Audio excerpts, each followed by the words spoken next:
Welcome to the Skeptic Zone, the podcast from Australia for science and reason.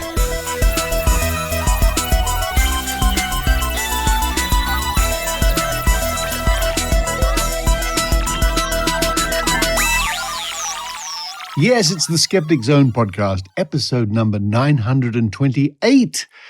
What a mouthful for the 19th of July, 2026. Richard Saunders coming to you from the Skeptic Zone studios here in Sydney, Australia.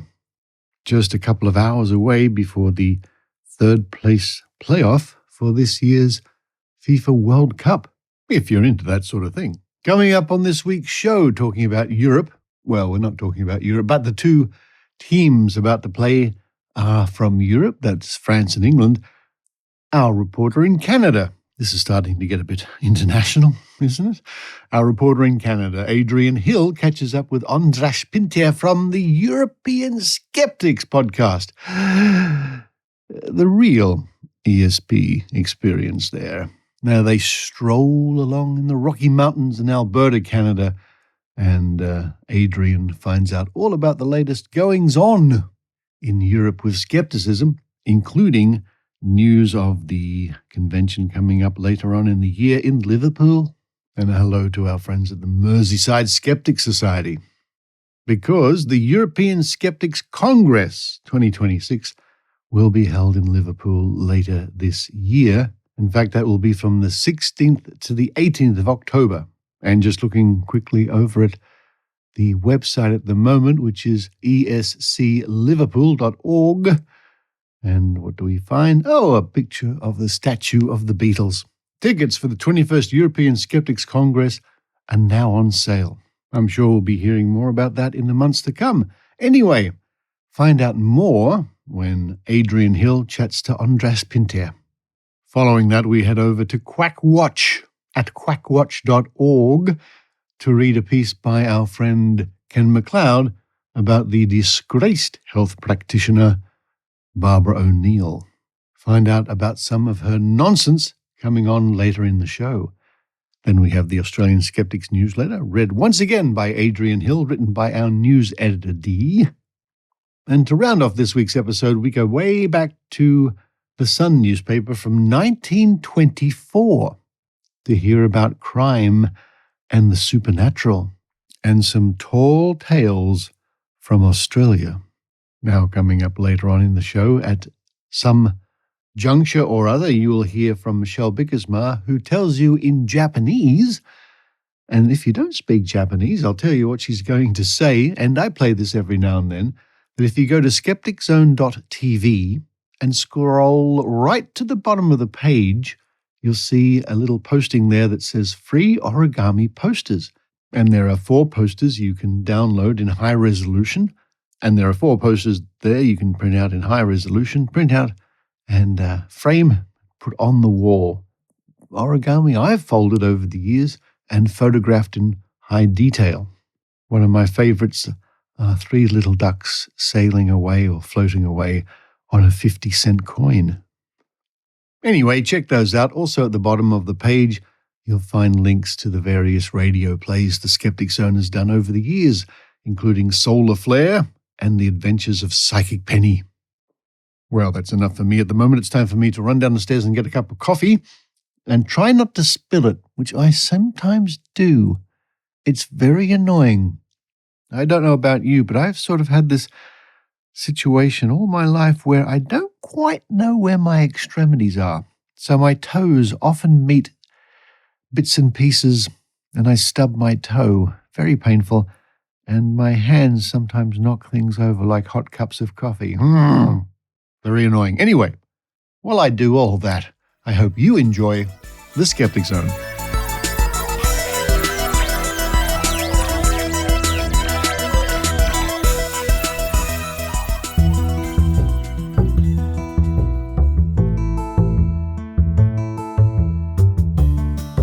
You can count on Adrienne with Adrienne Hill.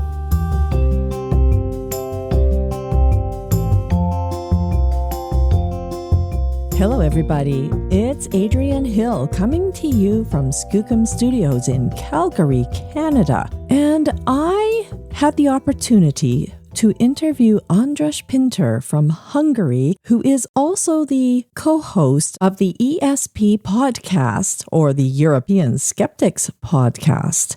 And I have the pleasure of meeting up with András every year so far for the last few years, since he is a guide for a travel company that brings people from Hungary to visit Canada and particularly the Rocky Mountains.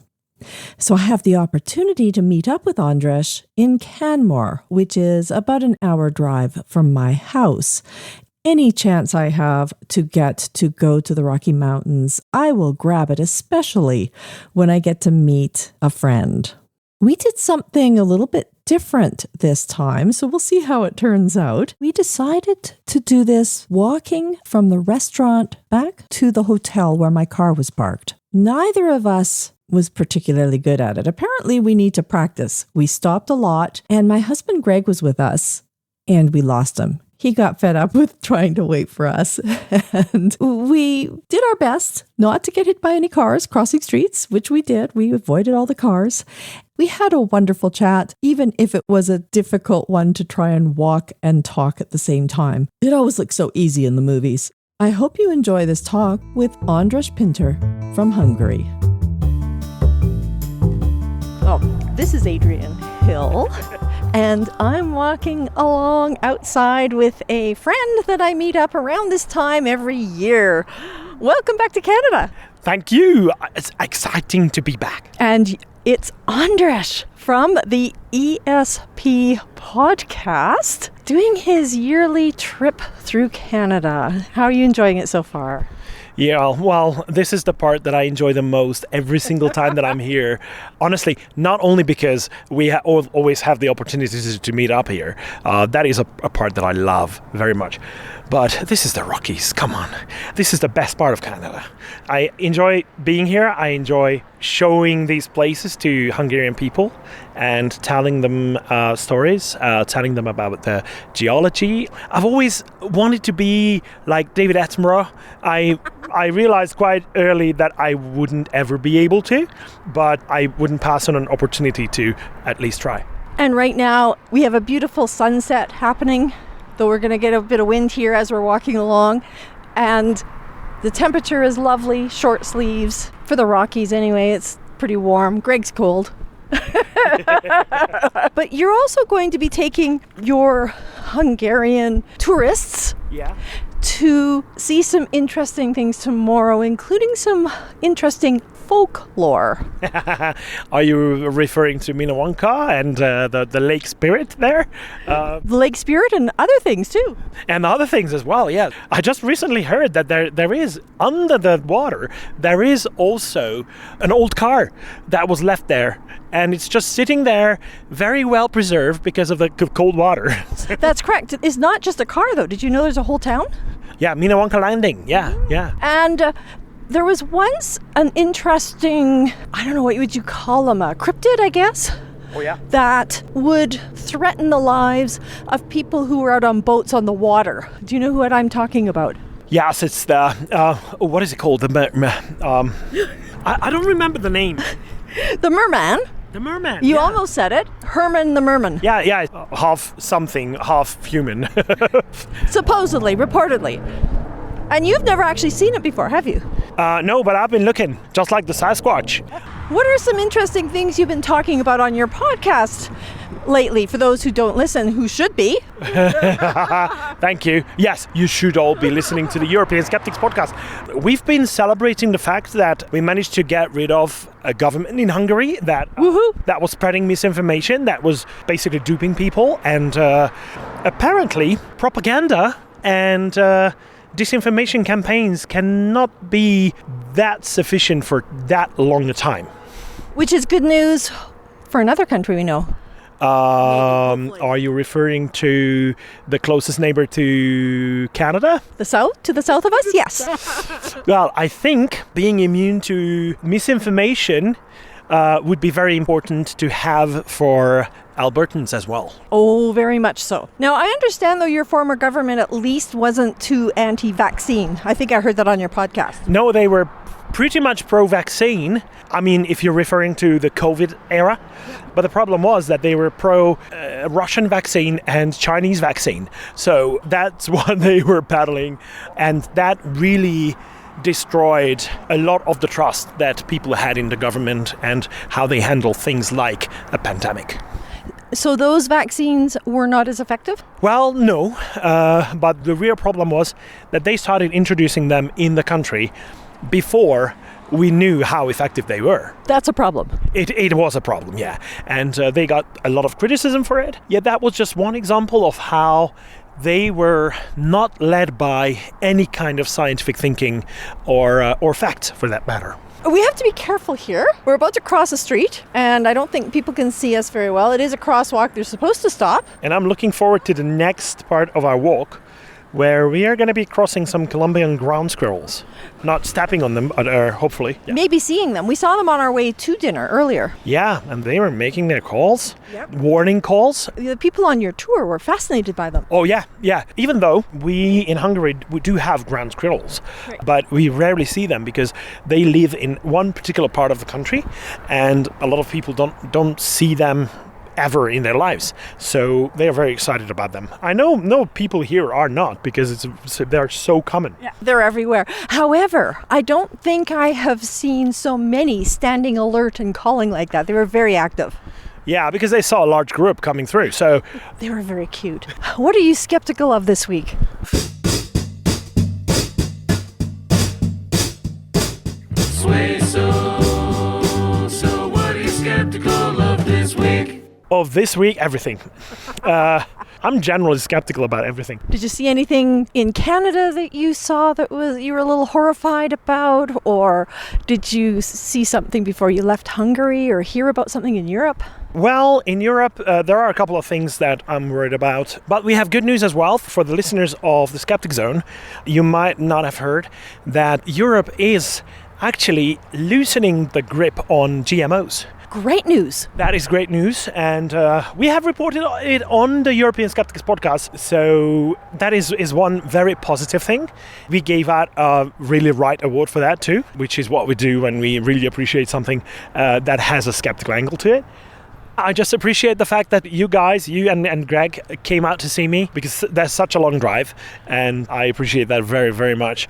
And In Canada terms, it's not a long drive. I know, but it's still going to be an hour and a half by the time you get back, and it's late in the evenings. If and when I finally stop doing this, what I do as a tour guide, traveling all around the world, I will very much miss these chats and meetups of ours. We'll just have to meet up traveling or something. Yeah, you should be coming over to Hungary, or Europe, or in general, or Liverpool, for example, in October. Yeah, what is it that's happening in October? It's the European Skeptics Congress, which is happening in Liverpool and organized by the very team that was responsible for the organization of QED, the greatest ever skeptical event. That was a series of these events in Manchester, UK. And unfortunately, that's over.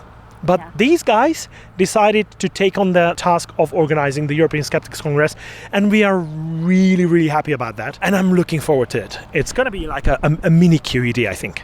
Oh, that sounds wonderful. And are you involved at all in the organization?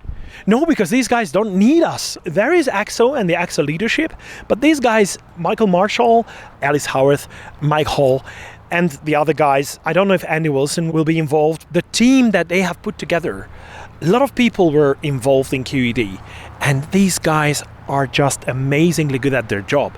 I mean, they did it out of enthusiasm, and they dedicated their free time, their energy, and not being paid for it. And they are doing as good a job, if not better, than some professional event organizers. That is just mind-blowing. Now, you called it's going to be a mini QED, so you're expecting it to be smaller? In terms of the turnout, it has to be. The event size is obviously limited by the location, so that is one thing. The other thing is that it has to be more of a conference-like event, because that's what European Skeptics Congresses are usually like. So not separate workshops and competing talks. That's one thing, although the idea of separate workshops have been floating, but I think we can trust these guys that they will pull off a very good event. But on the other hand, this is not like a festival-like event that QED used to be. I mean, QED used to be like a science and skepticism festival. It's a celebration of human intellect with all kinds of topics included, and that was absolutely great. But this time we are trying to focusing. It's still backed by EXO, the European Council of Skeptical Organizations. Okay. That's where the next council meeting will be held as well. So it's pretty important. But it usually is focusing on, the European Skeptics Congress is usually focusing more on directly skeptical topics. Whereas at QED, it was more like interesting scientific topics that have a skeptical angle. But other than that, I'm just looking forward to it because it will definitely be amazing. So you'll be there? I will be there. I really hope that whatever I said during dinner or in this little chat of ours, I managed to convince you that you might want to come earlier than you originally planned to Europe. Yeah. We'll have to see. We'll have to see how easy it is to change flights. Canada is not great for numbers of flights, so we're probably pretty restricted. Well, yes, that is true. And I was so excited because you gave me the most useful little thing that I thought was genius, to be honest. It's a credit card sized little magnifying glass that actually works. We tested it out in the restaurant. Mm-hmm. And what does it say on it? It says Skeptikus Társaság, which is the Hungarian Skeptic Society in Hungarian. And it's actually a Fresnel lens, which is a pretty brilliant thing that, even though being flat, gives you the magnifying effect of an actual optical lens. Yeah, I'm very excited about it. Thank you so much, and thanks for talking to me, and thanks for dinner. And thanks for coming out and talking to me, and thanks for walking with me.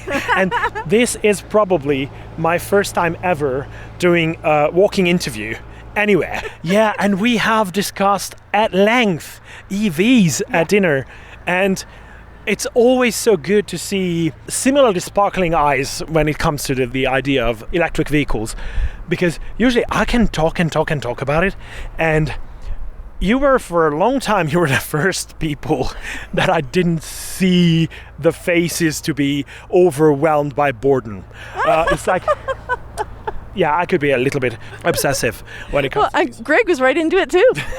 Yes, and all three of us seem to be pretty enthusiastic about them. Let's advocate for it, because it makes so much sense from a scientific point of view as well. And that is what gives it the extra worth. Yes, now we're crossing the street and hopefully not getting hit. Let us be careful. In Canada, they're pretty good at stopping at crosswalks, but you never know. It's amazing, actually. And I explain it to the people that I travel with, that these people adhere to the rules. Yeah. And today I had to tell our driver that, I think sometimes it is a problem that you guys here in Canada are too nice people. We do have that reputation. Yes, you do. And it's not unfounded, and I would really love it if you made it to Europe.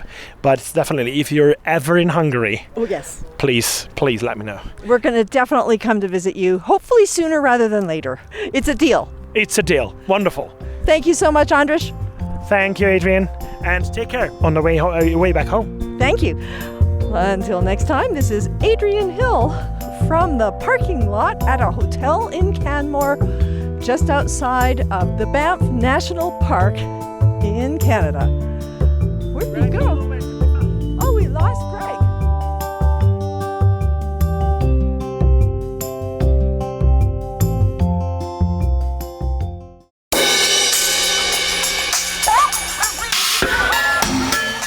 This is Ben Radford and Celestia Ward, coming to you on the Skeptic Zone podcast, one of our favorite skeptical shows. Back on our podcast, Squaring the Strange, we cover topics like cryptids, ghost stories, and other mysterious phenomena. If you like tales of the strange and unraveling them to find out the origins, the psychology, and the allure of the weird, well, you might like Squaring the Strange. New episodes drop twice a month, and our backlog includes folklore, true crime mysteries, psychics, superstitions, conspiracies, panics, urban legends, and more. Find us on all the popular podcast feeds, and if you like us, subscribe. No, subscribe first and download like 200 episodes. Then decide later if you like us. Yeah, either way.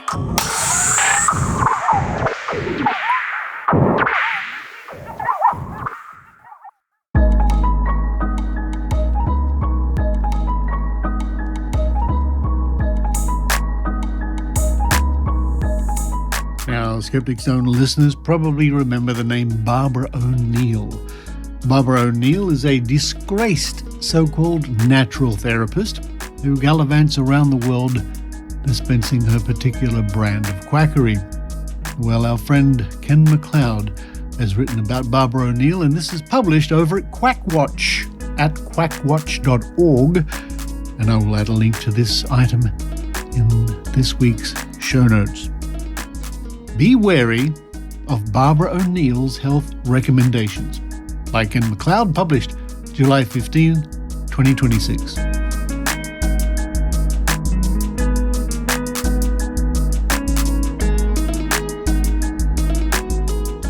Wellness guru Barbara O'Neill has an enormous, devoted global audience for her many egregious, non-evidence-based claims about natural health. She has credited God for at least some of the advice she has offered. She has gained 4.7 million followers. O'Neill, née Furby, was born July 28, 1953. She has no formal qualifications in any health services field, including naturopathy and nutrition. In 1986, she failed to complete a psychiatric nursing course at North Ryde Psychiatric Hospital, Sydney, New South Wales, Australia. Her biographical profile on the staff webpage of the Misty Mountain Health Retreat in Bellbrook, New South Wales on March 13, 2018 stated, Barbara O'Neill, Health Director, Lecturer, Author, Naturopath and Nutritionist. Barbara has a true gift of healing. She is a popular national and international health educator with the ability to make complex health principles simple. With much life experience in caring for children and adults, she is able to understand your particular needs with a caring and confident manner and educate you in the way to optimum health. Visit her website at www.barbhealth.com. Permanent Prohibition Order. On September 24, 2019, Australia's Health Care Complaints Commission, HCCC, in New South Wales, NSW, issued a permanent prohibition order to Barbara O'Neill. The order prohibits her from, quote, providing any health services as defined by the New South Wales Health Care Complaints Act of 1993, whether on a paid or voluntary basis to any person, end quote, with a threat that a breach could incur prison. The public statement and the statement of decision in relation to Mrs. Barbara O'Neill issued by the HCCC on September 24, 2019, said in part, the complaints under investigation alleged that Mrs. O'Neill makes dubious and dangerous health claims regarding infant nutrition, causes and treatment of cancer, antibiotics, and vaccinations that are not evidence-based or supported by mainstream medicine. Some of the non-evidence-based claims made by Mrs. O'Neill's publications include, in relation to infant nutrition, raw goat's milk is an appropriate substitute for breast milk. In relation to causes of cancer, cancer is a fungus that can be treated with bicarbonate soda. In relation to treatment of cancer, cancer can be cured by following a program that includes the cancer-conquering diet and sodium bicarbonate wraps for the body.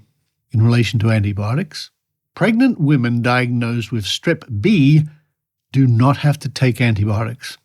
In relation to vaccinations, there are no safe vaccinations. Vaccinations have caused an epidemic of ADHD, autism, epilepsy, and cot death. The Commission's investigation found that Mrs. O'Neill does not recognise that she is misleading vulnerable people, including mothers and cancer sufferers, by providing very selective information. The information has huge potential to have a detrimental effect on the health of individuals, as Mrs. O'Neill discourages mainstream treatment for cancer, antibiotics, and vaccinations.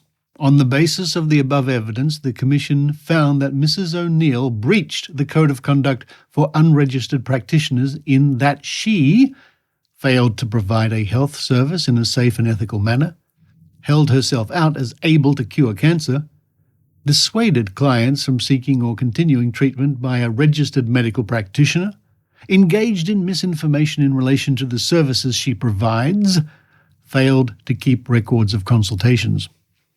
The Commission is satisfied that Mrs. O'Neill poses a risk to the health or safety of members of the public.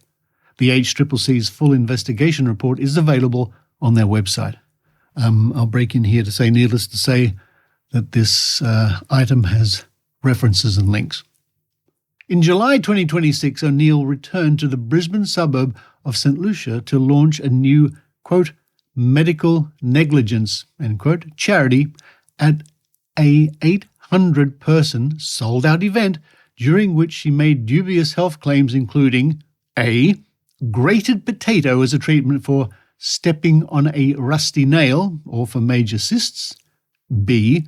cholesterol medication drives rates of Alzheimer's disease, and C. memory returns when people stop taking cholesterol medications. HCCC is investigating whether she breached the permanent prohibition order. She could face a maximum of 3 years in prison. Charity license revocation of O'Neill's retreat. Misty Mountain Lifestyle Health Retreat at Bellbrook, New South Wales, Australia, is co-owned by her and her husband, Michael O'Neill. She appeared in financial statements as a director. It previously operated under the name Misty Mountain Health Retreat. The retreat has held various other names since registration in 2012, including the Misty Mountain Aboriginal Healing Place, Misty Mountain Health and Education Institute.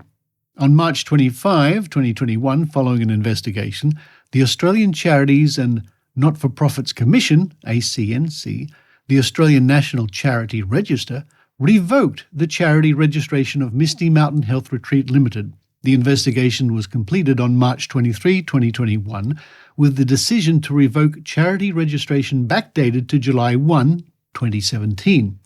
ACNC Commissioner, the Honourable Dr. Gary Johns, said revocations occur in only the most severe cases.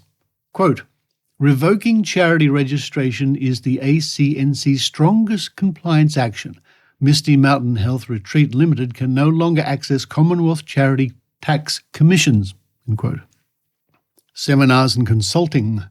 After O'Neill was made subject of a permanent prohibition order, she continued to consult remotely until the HCCC gave her a final warning that this was in breach of the prohibition order, attracting 3 years jail. She then moved to conducting her seminars and lectures outside of Australia. Until recently, O'Neill toured and lectured extensively under the auspices and with the aid of the Seventh-day Adventist SDA Church. In the transcript of O'Neill's seminar, Positive Life Event, in Dublin, Ireland, on 27 September 2023, the word God appears 41 times. In that seminar, she claimed God designated that each one of us be our own doctor, because only you know how you feel. The Bible says God gave herbs for the service of man.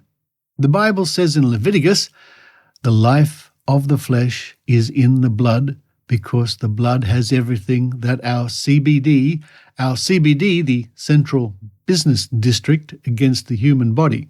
It needs, in fact, that every DNA is made up from the food that we eat. And that's verbatim, doesn't make much sense. O'Neill has continued to travel the world conducting her seminars. Her webpage advertises her forthcoming seminars.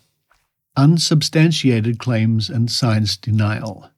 O'Neill claims her protocols at Misty Mountain Lifestyle Retreat have cured cancer and autism, with the Retreat offering a wood-fired steam sauna, green drinks, hyperbaric oxygen treatments, and colonic irrigation. The Kingdom of the Cook Islands banned O'Neill from re-entering after a man whose cancer metastasized decided to follow O'Neill's sodium bicarbonate treatment and died. She claims that COVID-19 is a total scam and is just the flu. She objected to face masking during the pandemic. She has claimed that no vaccine is safe, including the COVID-19 vaccines, and she would never have one. To prevent hormone imbalances in women, she has recommended eliminating meat and its products, eliminating bodily exposure to plastics as much as possible, getting chemicals out of your homes, and inserting yoni stones, also known as yoni eggs, into the vagina daily or several hours at a time over several months, even years, falsely claiming that this is an ancient Chinese practice. In fact, this practice poses serious risks, including toxic shock syndrome and pelvic floor damage. Quote, "What is a flu bomb? The 7-ingredient recipe fans say eradicates illnesses," end quote. An article by Carly Stern, published in the New York Post on January 2, 2025, uncritically recommends O'Neill's dubious flu bomb as a cure for bronchitis, sinus infections, or pneumonia. Stern quotes O'Neill's list of ingredients: eucalyptus oil, garlic, honey, lemon, cayenne pepper, and water. Fallout with the Seventh-day Adventist Church. AdventistToday.org published 3 articles, one in 2024 and 2 in 2025, that were harshly critical of O'Neill's health recommendations. The Seventh-day Adventist, SDA, worldwide governing body has declared, quote, "We are not able to recommend her as a speaker for church or any gatherings," end quote, noting among its concerns, she is disingenuous in her claims of training, the questionable nature of her teachings, her rationale is faulty based on misinformation or pure science fiction. She heavily promotes the use of an Australian cream made from yams to restore hormonal balance with no research to back it. She has been opposed to any vaccines for years and is currently crusading against COVID-19 vaccines, based primarily on the misinformation that is rife on social media. Needless to say, some Seventh-day Adventist congregations have continued to sponsor her talks. A major congregation in Western North Carolina warned that an O'Neill lecture, with tickets costing $200 in October 2025, could sell out a 900-seat auditorium. The bottom line: Barbara O'Neill offers faith-based health advice at lectures around the world that are costly to attend and likely to endanger her faithful followers. While some of the media coverage of O'Neill has been informative and appropriately critical, some coverage has been irresponsibly promotional. Clips of O'Neill's lectures dating back to 2012 have been promoted on social media by online scammers seeking to profit off her fame without her authorization. In some cases, using AI-generated content, inventing new health advice, ostensibly offered by O'Neill. Consumers should be wary of the health advice offered by the real Barbara O'Neill or AI-generated replicas of her. And again, I'd like to mention that page at quackwatch.org is full of references to all the statements made. And it says right at the bottom, Ken McLeod is a retired Australian air traffic controller and a life member of Australian Skeptics Inc. And of course, if we look at the Australian Skeptics webpage at skeptics.com.au, we go to the Bent Spoon section. Past winners. 2025, Barbara O'Neill for promoting pseudo-medical nonsense and dangerous claims of supposed and debunked cures for serious ailments, while also having no medical qualifications. Thank you to Ken McLeod for putting that together, and I will link to that report in this week's show notes.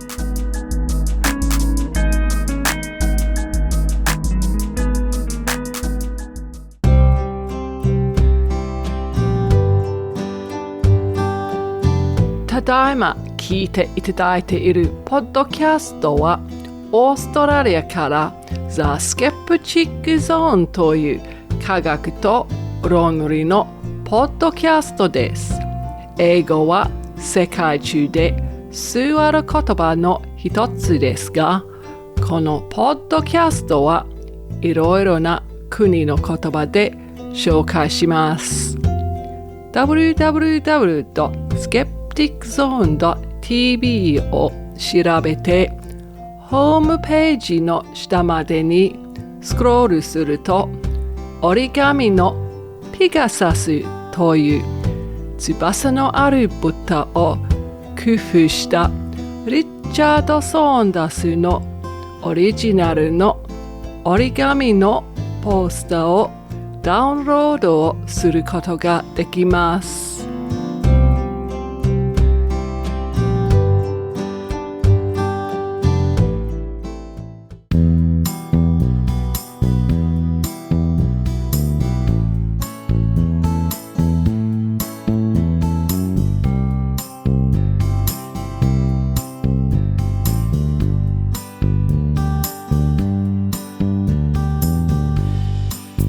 Hello, everyone. This is Adrienne Hill here in Skookum Studios in Calgary, Canada, and I'm going to read the highlights from the Australian Skeptics Newsletter. This is newsletter number 251. And don't forget, you can sign up to this newsletter at skeptics.com.au and get all the links for each story every other week right into your inbox. The full newsletter has information about events, even more stories, and more items of interest, so we encourage you to subscribe. But let's see what our news editor, Dee, has for us this time. Hi all, says Dee. Coming up in the skeptical news this fortnight, the 42nd Annual Skeptical Conference, Nauticon Skepticon. Life, the Universe, and Everything begins on Thursday, July 23rd and continues through Saturday, July 25th. We teamed up with the Skeptic's Guide to the Universe to bring you 3 days of skeptical discussion and entertaining speakers. Tickets are on sale. Continue on for more information. Our next fortnightly newsletter will occur after the convention weekend, so check our socials updates and pictures for this exciting event. In the meantime, read on, Dee. Okay, Dee, I'll do just that. Nauticon tickets are still available. For this year's conference, which happens very soon, we are partnering with the Skeptic's Guide to the Universe to bring you Nauticon Skepticon, Life, the Universe, and Everything. And it will be held at the Sydney Masonic Centre for 3 days of skeptical excellence, starting Thursday, July 23rd through Saturday, July 25th. That's this week. Be sure to be quick and don't miss out. Are left-handed people prone to crime, alcoholism, and degeneracy? This is an historical discussion about an essay written in 1903 about the evils of left-handedness, a pseudoscience that shaped prejudice for too many years. Does this explain Einstein's propensity to rewrite the laws of physics and Leonardo da Vinci's artistic talent? As well as my husband's propensity to not be a criminal, alcoholic, or degenerate? Unless he's hiding something. Skincare company pokes fun at amateur scientists and pseudoscience parrots. An Indian anti-acne cream supplier takes aim at folk cures. The campaign captures how pseudoscience spreads in the age of viral content. Media sources claim astronauts are testing for life on other planets. Some outlets claim an astronaut revealed a plan to test for life on other worlds. But in reality, a NASA astronaut preparing for a grueling 8-month stint in orbit on the ISS has spoken on a plan to test if any complex life forms can survive in the vacuum of space. Doomsday cult spreads climate disinformation. A pseudoscience group claims greenhouse gases are not the main cause of the climate crisis, but instead points the finger at plastic pollution, combined with an external cosmic phenomenon that it says takes place every 12,000 years. Are pub psychic nights harmless fun, or do they leave mental scars? In this article, reporters talk to customers of, quote, psychics in the pub, quote, events. Having a bet each way might be good, might be dangerous, even after interviewing noted skeptic Chris French, who gives his own bit of yes, no, but. One thing we know for sure, there are lots of spirits in pubs. That's for sure. The right kind of spirits. India's expansive defiance of medical science. India is supporting the use of homeopathy, while the UK, France, and Spain have pulled the plug on public funding. Moon monoliths are the latest UFO bombshells. Someone's been watching 2001: A Space Odyssey a bit too much. But NASA confirms it has unexplained UFO imagery. Apart from the fact that saying unexplained UFO is a tautology, it's no surprise that such a group as NASA has some unexplained imagery. Come back when it is explained UFOs. Also, quote, disturbingly easy to trick AI into seeing aliens, end quote. It's kind of easy to trick AI into saying lots of things. Michigan State University study finds that current AI models can be duped into seeing signatures of life where none exist, spitting out wrong answers with alarming confidence. Of course, that is mainly referring to any signs of life, not those actual pesky controlled craft in our skies. Harvard professor to head up the U.S. UAP panel. Avi Loeb, who has expressed some very unusual claims about the origins of extraterrestrial craft, takes the reins of Trump administration's UFO UAP investigation panel. And despite the appointment of skeptic Michael Shermer to the panel, some of his co-panelists are already committed to pro-UFO views. For a skeptical, critical look at Avi Loeb, see the YouTube videos by Professor Dave Explains. Travel tip number 1. Jewish witchcraft isn't as weird as it sounds. This article is a tie-in to an exhibition in New York that showcases a, quote, long history of Jewish psychics, palm readers, healers, and more, end quote. Travel tip number 2. Quote, I walked into bookstore and time traveled back to 1950s, end quote. Apparently, Broad Street in Liverpool, UK, is the place for time slips. While you're there, I wonder if you can get the Beatles' autographs? Well, that's all for this week. Since the FIFA World Finals are happening this weekend, I thought I would go over a few slang football, soccer terms and phrases, many of which I was unfamiliar with. The first term is a brace, which is when a player scores 2 goals in a game, which has happened a few times in this World Cup series. Next is a hat trick. Just like in hockey, this is when a player scores 3 goals in a game. A haul is for 4 goals, and a glut is for 5 goals. For 6 goals, it's called a double hat trick. Now, apparently the double hat trick has never happened at a World Cup event, but a haul has happened multiple times, and a glut, which is 5 goals, has only ever happened once in the 1994 FIFA series when Oleg Salenko helped Russia defeat the Republic of Cameroon in a 6-1 victory. Then my footy-loving friend told me about 2 more sayings for a particularly bad attempt at scoring. A row Z shot, referring to the last row in the stadium. And, quote, he couldn't hit a cow's backside with a banjo, end quote.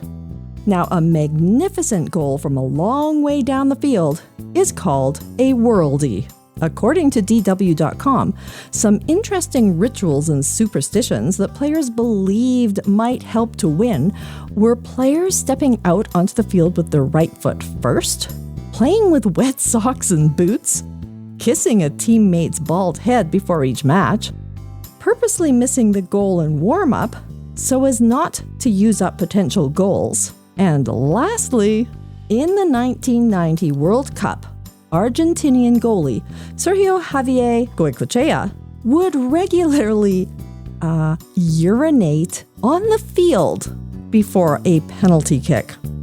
This apparently worked really well until the final match where they lost to Germany 1-0. Until next time, this is Adrienne Hill from Skookum Studios in Calgary, Canada.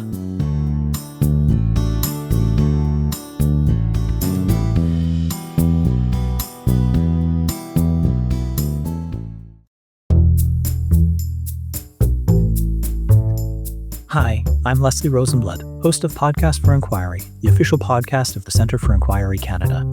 Every 2 weeks, I bring you a conversation with an expert on some complex subject, which we discuss with intelligence and nuance.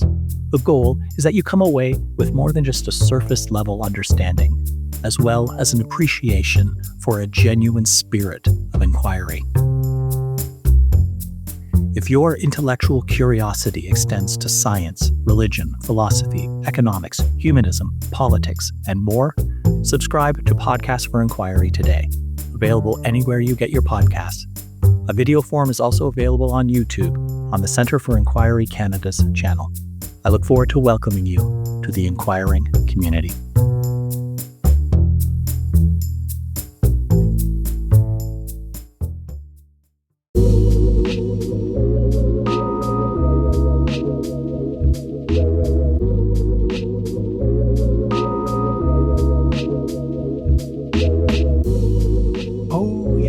Time once again to go back to those archives at Trove. At trove.nla.gov.au, the online resource from the Australian Government and the National Library of Australia. Thank you. Thank you to those hardworking people for digitising millions of articles. My goodness me. Thousands of newspapers, millions of articles. And this week the subject is supernatural and crime, because I was just doing a general search on the supernatural and paranormal, and I came across this item, and I thought it might be worth reading out.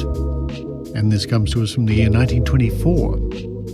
Wow. On the 24th of August. That was a Sunday, apparently. And this was published, appropriately enough, in The Sun newspaper, which was published in Sydney from 1910 to 1954. And I guess there have been many newspapers around the world called The Sun. Supernatural in Crime by Henry Bateson. Strange Australian Cases.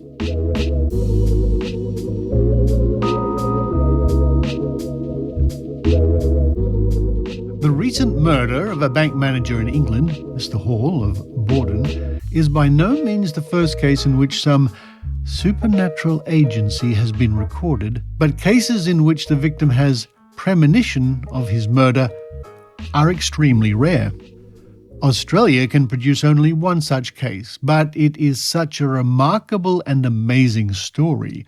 It reads more like a romance from the pen of an imaginative author than a story of real life. On April 4, 1890, the murdered body of Gervase the broker was found in some scrub at Sandgate, Brisbane. The broker was a Frenchman and for many years had lived in a small, rude hut well away from his neighbours. He was a remarkable man, and his history was quite as remarkable. Years before, he had been employed by a large Parisian firm of manufacturing jewellers, and he had been sent by his firm to Australia in order to open up new channels for trade. Arriving in Sydney at the time of the exhibition, I wonder what exhibition that was, he had been a well-known and popular figure, both at the exhibition and the clubs.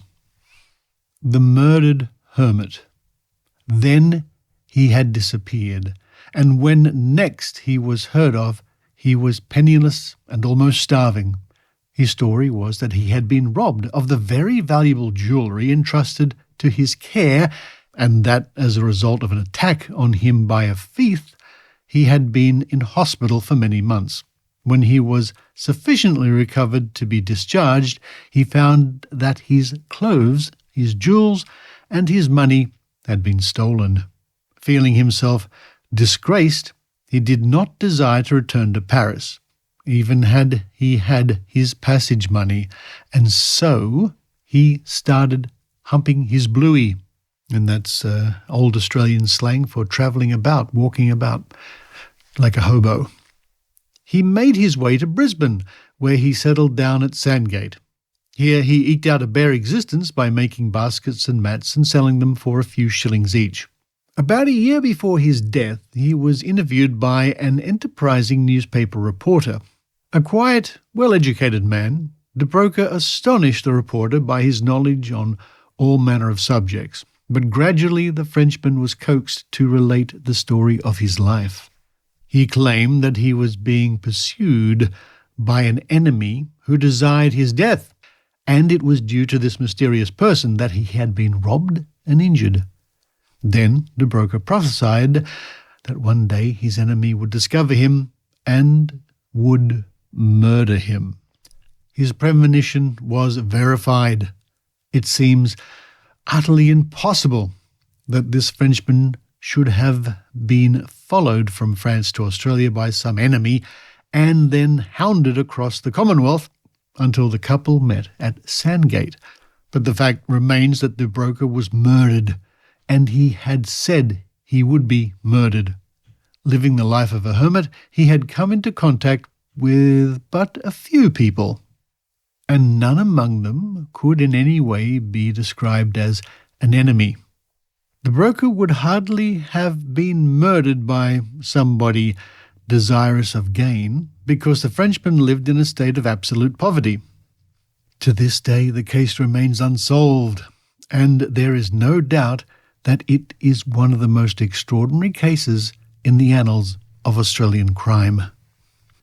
Now, a search on the name involved brings me back to 1890 and a report of an arrest being made, although it may not have resulted in a prosecution.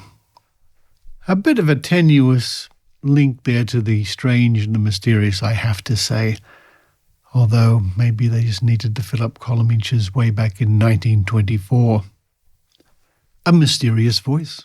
Another remarkable case was the murder of Harriet Lane by Henry Wainwright. But for the intervention of a supernatural voice, this murder might never have been solved. Wainwright, who had dismembered the girl's body, desired to remove it to a more secure hiding place, and he called in the assistance of a man named Stokes to help him carry the body from one house to another. Stokes was ignorant that any crime had been committed. The body was parcelled up in 2 lots, each tied in stout American cloth. I wonder what that is, stout American cloth.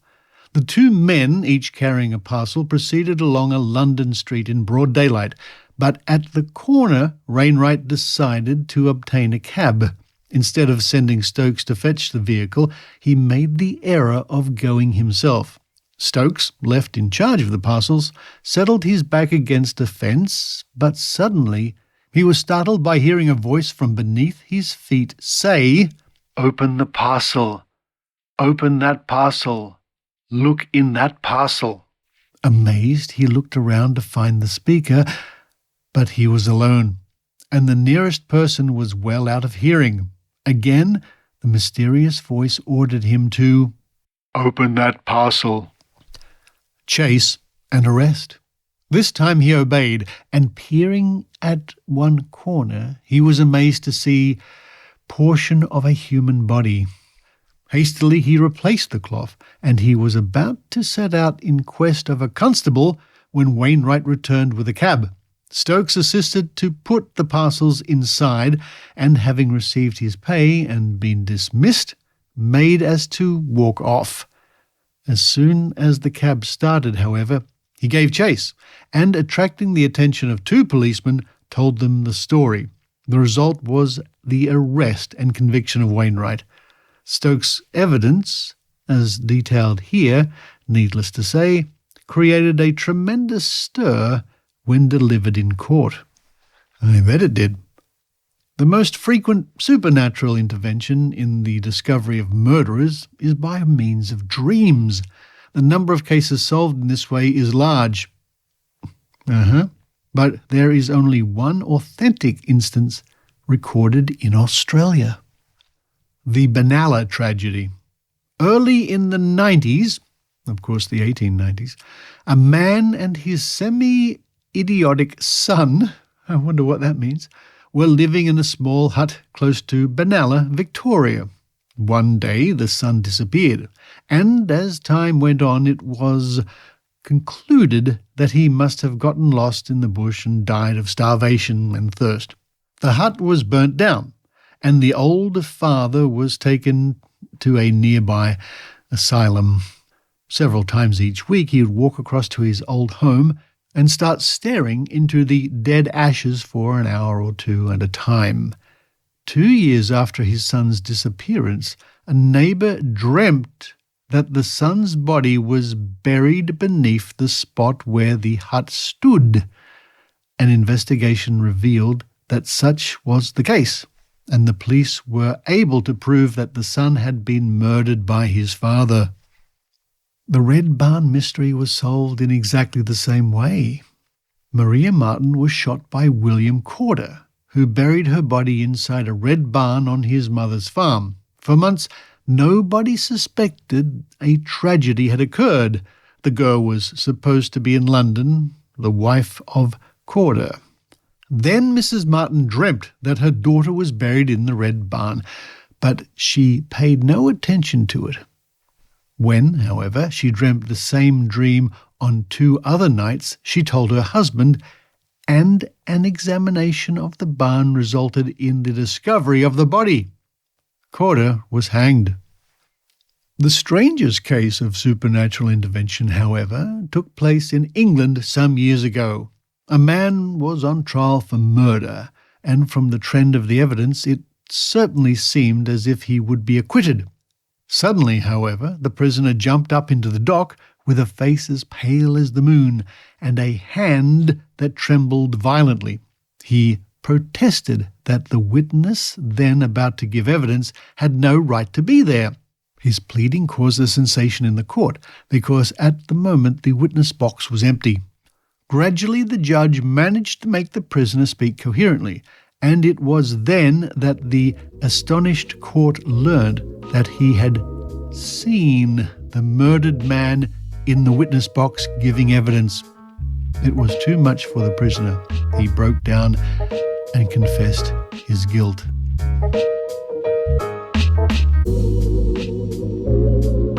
There we are, supernatural in crime. I wonder how many of these are true or based on truth. I think the original murder we read about of the Frenchman was true because there are other references to it, but I don't know if it was taken too seriously at the time, and I don't know how much of the stories have been embellished.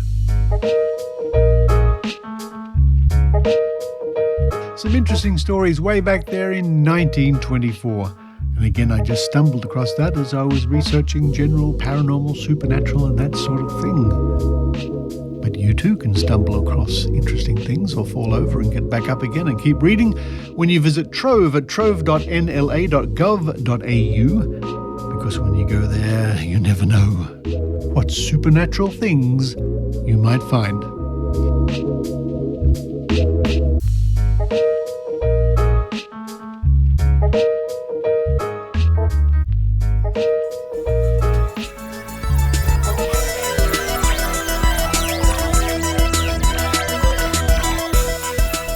Thank you for listening to the Skeptic Zone podcast, and I hope to see some of you next weekend at NotACon here in Sydney. In fact, the Skeptic Zone podcast, the next episode of the Skeptic Zone podcast, will undoubtedly have bits and pieces from some of that conference. Our reporter Maynard will be there on the spot. It'll be great to see Maynard again in action with his microphone, running around, getting all sorts of interviews from the stars and the guests at Noticon, including the one and only Dr. Karl Kruszelnicki. A big thank you to the sponsors of the Skeptic Zone, meaning you, the people who subscribe via PayPal or Patreon, or buy me a coffee. And also a big thank you to my special benefactors who every now and then chip in a substantial amount for, say, new podcasting equipment, which I need from time to time. Do I need it? Yes, I need it. I upgrade every now and then to keep up with the times. In fact, the other day I took out all my microphones and laid them on the floor to take a photograph.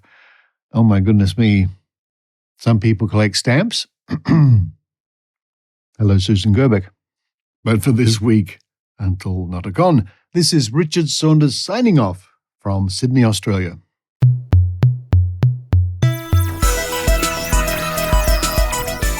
You've been listening to the Skeptic Zone podcast. Please visit our website at www.skepticzone.tv for episodes and show notes with links going back to 2008.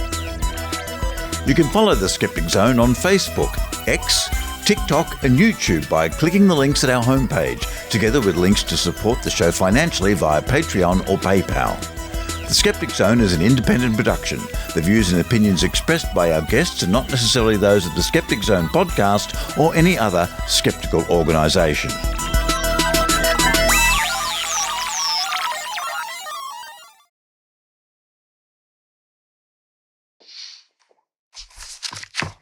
Hello to those people who, what do you do?